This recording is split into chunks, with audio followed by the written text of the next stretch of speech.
samo s jednim ciljem, bolja i jača sloboda. Bolja i jača sloboda. Čašća mrtva drugar, sine braca, brate buras, neka grmi sada svaki tu.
Nismo očekivali ovako tešku utakmicu, ali istini za volju, mi smo zaslužili ovu pobjedu, jer moji dečki su od prve do posljednje minute uistinu dali sve od sebe, jer sam stalno upozoravao kako je jedinstvo jedna kvalitetna ekipa, no međutim teško su mogli odoliti tako čestim naletima naše ekipe i nadam se njihove angažiranosti.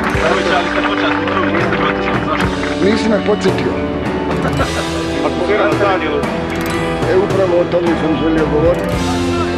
Oni su uistinu bili naš 12. igrač i na podršci na njihovim krilima mi smo praktički letili cijelo vrijeme.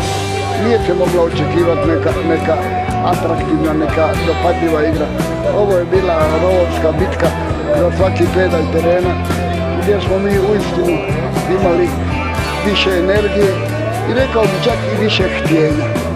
Ali je sigurno da sa ovom pobjedom mi smo ipak uspjeli već sada stići 5 bodova koje smo imali za Australiju.